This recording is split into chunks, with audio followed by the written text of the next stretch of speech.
And we are now about 50 days away from Election Day. And if you're like most Americans, you're probably feeling some anxiety about it. According to the American Psychiatric Association, 73% of American adults say they feel anxiety regarding the 2024 election. But it's not just the election. Current events, the economy, gun violence, climate change, things that are also typically discussed during election season are also causing many Americans to feel increasingly stressed.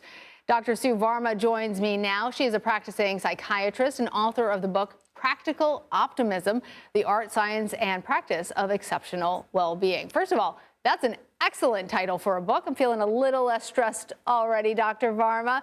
But let's dive right into it, because I promised our viewers we were going to get some concrete tips on how to manage this. One thing that you recommend to people is to bring awareness to their election anxiety. What do you mean by that?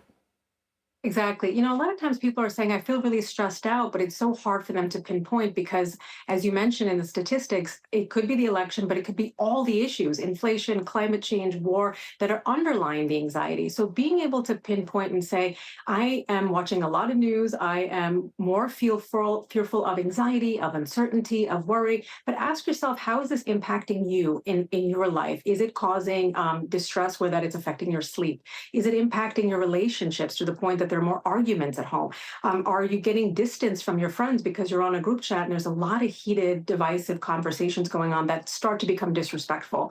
Are you finding that areas of your body, you're holding tension, you're clenching your jaw and fist, unexplained medical symptoms, you're making more doctor's appointment or having more pains or aches? So the first thing is just simply be aware that whatever is going on, this elevated level of stress, how is the election, how are the issues in the election impacting your mental health, physical health, and social and relational health? Sometimes just putting voice to it and recognizing that we have to take breaths, we have to release that tension in our shoulders all helps to it. So that's really important to hear from you, Dr. Varma. We should also own up that I put this out there on social media, and many of our viewers said the news is a major part of what's making them feel stressed. Social media makes them feel stressed.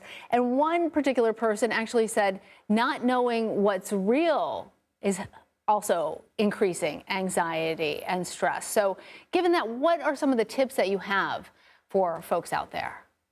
Yeah. So, one thing I'm noticing is that it's really important to have and carve out sacred spaces throughout your day where, you don't have constant notifications. I know that a lot of people, when you're having conversations, you're at the dinner table, that the phone is constantly telling you moment by moment what's happening in the news. And that's really hard to pay attention, to be productive, to be able to connect with family members.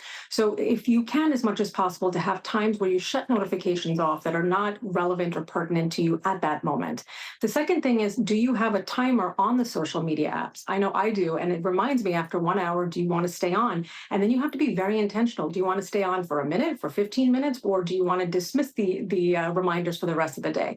So setting apps on the timer.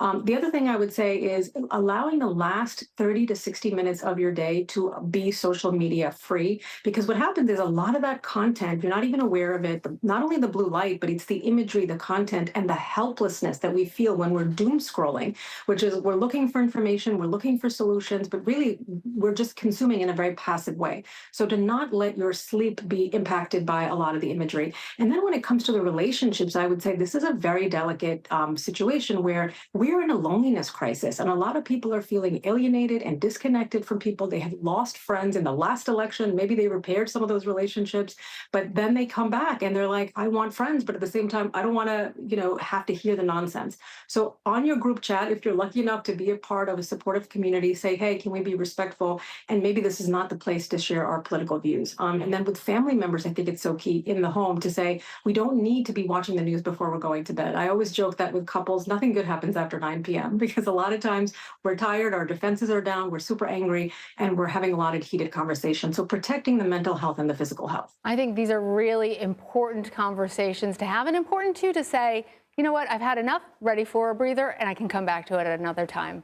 Dr. Sue Varma. Absolutely. Thank you. Thank you so much.